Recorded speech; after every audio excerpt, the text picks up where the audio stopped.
Hi అండి. Hello అందరికీ నమస్తే అండి. ఈరోజు వీడియో ఏంటంటే నిమ్మకాయ పులిహోర ఎలా చేయాలనేది చూపిస్తాను చూడండి. చాలా బాగుంటుంది నిమ్మకాయ పులిహోర అనేది ఈ విధంగా కానీ చేస్తే. ఫ్రెండ్స్, ఈ వీడియోని ఎక్కడ స్కిప్ చేయకుండా చూడండి, అర్థమవుతుంది. ఓకేనా? ఇప్పుడు వచ్చేసి నేను నిమ్మకాయ పులిహోరకి ఈ కప్పుతో ముక్కాల భాగం వేరుశెనగ పప్పు అనేది తీసుకున్నానండి. ఓకేనా ఫ్రెండ్స్? అదేవిధంగా 1 స్పూన్ పసుపు, ఈ గ్లాస్ తోటండి, ఇక్కడ గ్లాస్ చూపిస్తున్నాను కదా, ఈ గ్లాస్ తోటి 1 టీ గ్లాస్ వాటర్ అండి, 1.5 గ్లాస్ పడుతుంది ఆ గ్లాస్తో వాటరు. సాల్ట్ మన టేస్ట్కు తగినంత. ఓకేనా ఫ్రెండ్స్? ఆవాలు 1 స్పూన్, జీలకర్ర 1 స్పూన్, ఇదిగో చూడండి, ఆవాల 1 స్పూన్, జీలకర్ర 1 స్పూన్, ఒక హాఫ్ టీ స్పూన్ మినపప్పు, మీ దగ్గర పచ్చెనపప్పు ఉంటే ఒక స్పూన్ వేసుకోండి. ఓకేనా? పచ్చిమిరపకాయలు ఒక 4 తీసుకున్నాను. పచ్చిమిరపకాయలకి ఈ విధంగా ఘాట్లు పెట్టుకొని ఉంచుకోవాలండి. అదేవిధంగా ఒక 4 రెమ్మలు కరివేపాకు, ఒక 2 ఎండుమిరపకాయలు, ఒక 3 స్పూన్ల ఆయిల్ తీసుకోవాలండి. ఓకేనా ఫ్రెండ్స్? 3 స్పూన్ల ఆయిల్ అనేది తీసుకోవాలి. అదేవిధంగా మనము నిమ్మకాయలు ఒక 2 నిమ్మకాయలు తీసుకొని, నేను రసం పిండి తీసుకున్నానండి, గింజలు తీసేసి. ఓకేనా? ఈ విధంగా తీసుకున్న తర్వాత ఫ్రెండ్స్, ఇప్పుడు మనం ఏం చేయాలంటే చూపిస్తాను చూడండి, ఎక్కడ స్కిప్ చేయకుండా చూడండి, అర్థమవుతుంది. ఓకేనా? మనము స్టవ్ ఆన్ చేసుకొని కడాయి పెట్టుకొని, కడాయి బాగా వేడెక్కిన తర్వాత ఆయిల్ పోస్తున్నానండి. ఆయిల్ వేడెక్కిన తర్వాత ఇప్పుడు మనం ఏం చేయాలంటే, మనం తీసుకున్నాం కదండి వేరుశెనగ పప్పు అనేది వేయించుకుందామండి. వేరుశెనగ పప్పు మీడియంలో పెట్టుకొని వేయించుకోవాలండి, లేకపోతే మాడిపోతుంది, ఊరికనే మనకి టేస్ట్ ఉండదన్నమాట.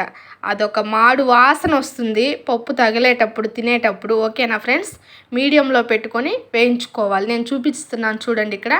ఇదిగోండి, ఈ విధంగా మనం పప్పు అనేది వేయించుకోవాలి. మనకి కొంచెం కలర్ చేంజ్ అయితే చాలండి, ఎక్కువ అవ్వబడలేదు. ఇదిగోండి, ఈ విధంగా రావాలి, కరెక్ట్గా అయింది. మనకి ప్లేట్లో తీసి పెట్టుకున్నాక మనకు కొంచెం కలర్ చేంజ్ అవుతుంది అనమాట ఆయిల్ వేడికి. ఓకేనా ఫ్రెండ్స్? ఇవన్నీ తీసి నేను ఇప్పుడు పక్కన ప్లేట్లో పెడుతున్నాను. పెట్టుకున్న తర్వాత ఇదిగోండి, మనం తీసుకున్న ఎండుమిరపకాయలు, పచ్చిమిరపకాయలు కూడా వేసి వేయించుకుందాం. ఓకేనా ఫ్రెండ్స్? పచ్చిమిరపకాయలు కూడా వేసేయండి. ఇదిగోండి, కొంచెం జాగ్రత్తగా వేయించుకోండి, చిటచిట అంటవి. ఓకేనా? ఇవి కూడా వేగిపోయినవి. వేగిన తర్వాత తీసి ప్లేట్లో పెట్టేసుకుందామండి. అదేవిధంగా మనం తీసుకున్నాం కదండి ఆవాలు, మినపప్పు, జీలకర్ర అనేది కూడా వేసుకుందాం. నేను చెప్పాను కదా, మీ దగ్గర పచ్చెనగపప్పు ఉంటే 1 స్పూన్ వేసుకోండి. అదేవిధంగా కరివేపాకు కూడా వేసుకొని ఫ్రెండ్స్, ఇక్కడ ఏం చేస్తారంటే, మీ గరిటెకి వేసుకున్న తర్వాత మీ గరిటెకి ఎంత వస్తే అంత ఆవాలు అవి కూడా తీసేయండి, ఏం కాదండి. ఇట్లా ఉంటే చాలా బాగుంటుందన్నమాట. సో తీసేసిన తర్వాత ఇప్పుడు మనకు దాంట్లో కొన్ని ఉండిపోయినాయి కదండి, అవి అట్లాగే ఉంచేసి మనం తీసుకున్న నిమ్మరసంలో ఈ గ్లాస్తో వాటర్ పోస్తున్నాను చూడండి. ఓకేనా? వాటర్ పోసి ఈ ఆయిల్లోనే 1 స్పూను పసుపు అనేది వేస్తున్నాను. పసుపు ఆయిల్లో వేస్తే మనకి పసుపు వాసన రాదన్నమాట అన్నం అనేది, అందుకని ఆయిల్లో పసుపు వేయాలి. ఇప్పుడు మనం తీసుకున్న నిమ్మరసం కూడా దీంట్లో పోసేసానండి. వాటర్ పోసేసుకున్నాం కదా, ఆ తర్వాత ఇది పోసేసాను అనమాట. నిమ్మరసంలో వాటర్ పోసేసిన తర్వాత మనం తాలింపులో సాల్ట్ అనేది యాడ్ చేయాలి. సాల్ట్ ఎంత యాడ్ చేయాలంటే, మీరు సాల్ట్ వేసిన తర్వాత మీరు అదనేది టేస్ట్ చూస్తే పులుసు అనేది మీకు కొంచెం ఉప్పగా తగలాలి, అప్పుడే మనకు కరెక్ట్గా సరిపోతుంది అన్నమాట.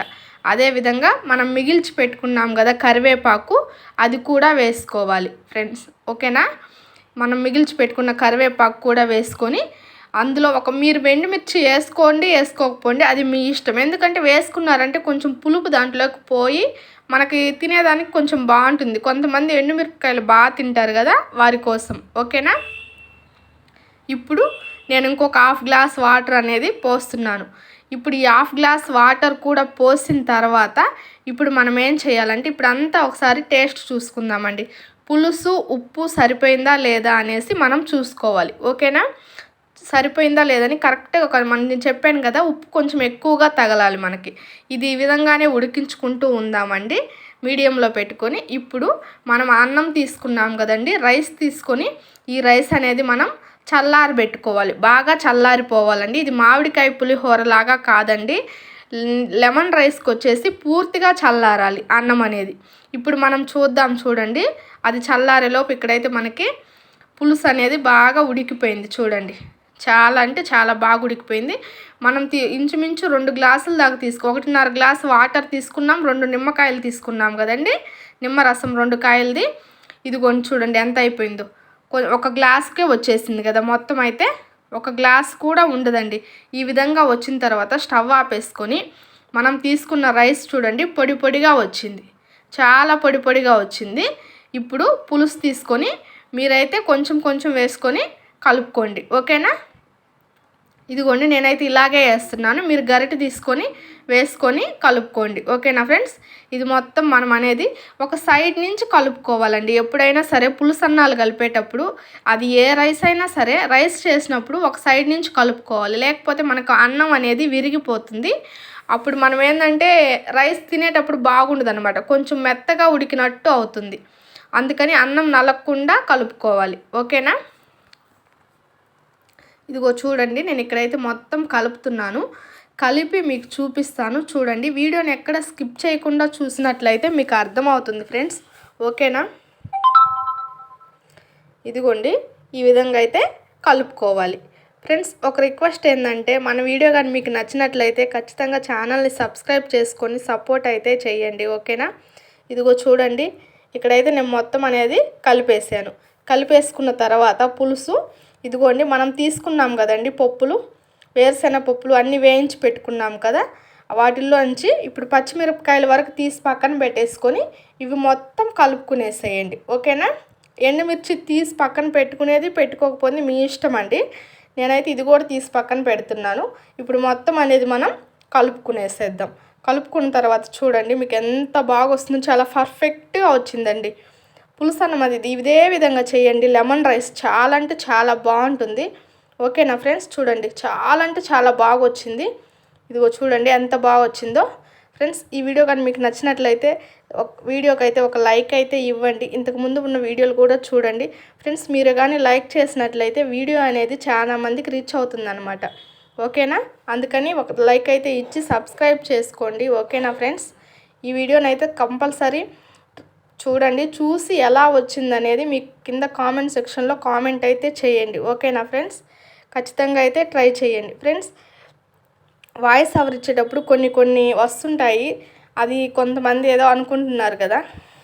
మనం ఆంధ్రనే మాట్లాడేటప్పుడు వాయిస్ ఇస్తున్నప్పుడు కొంచెం బ్రేక్ అవుతుందండి, ఓకేనా ఫ్రెండ్స్. అది అర్థం చేసుకుంటారు అనుకుంటున్నాను.